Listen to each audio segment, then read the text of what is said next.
ಮಣಿಪುರದಲ್ಲಿ ಮತ್ತೆ ಸಮ್ಮಿಶ್ರ ಸರ್ಕಾರ ಅಪಾಯಕಾರಿ ಎಂದು ಕಂಡುಬಂದುದರಿಂದ ಒಕ್ಕೂಟ ಸರ್ಕಾರವು ಅಲ್ಲಿ ರಾಷ್ಟ್ರಪತಿ ಆಡಳಿತವನ್ನು ಮತ್ತೆ 6 ತಿಂಗಳ ಕಾಲ ವಿಸ್ತರಿಸಲು ತೀರ್ಮಾನಿಸಿದೆ.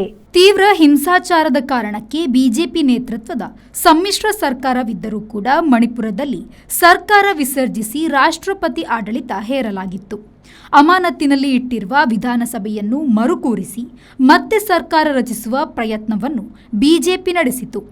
ಪ್ರಧಾನಿಯವರಿಗೆ ಭೇಟಿ ಕೊಡಲಾಗದ ರಾಜ್ಯದಲ್ಲಿ ಗೃಹ ಮಂತ್ರಿ ಅಮಿತ್ ಶಾ ಅವರ ನಿರ್ಧಾರಗಳೇ ಜಾರಿಯಲ್ಲಿದೆ.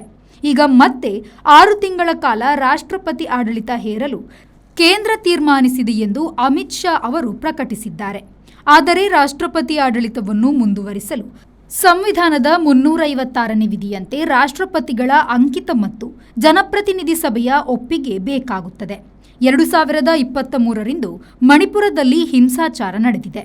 ಫೆಬ್ರವರಿಯಲ್ಲಿ ಮುಖ್ಯಮಂತ್ರಿ ಬೀರೇನ್ ಸಿಂಗ್ ರಾಜೀನಾಮೆಯ ಬಳಿಕ ಹೊಸ ನಾಯಕನ ಆಯ್ಕೆಯ ಪ್ರಯತ್ನ ವಿಫಲವಾದುದರಿಂದ ಆಮೇಲೆ ರಾಷ್ಟ್ರಪತಿ ಆಡಳಿತ ಹೇರಲಾಗಿತ್ತು.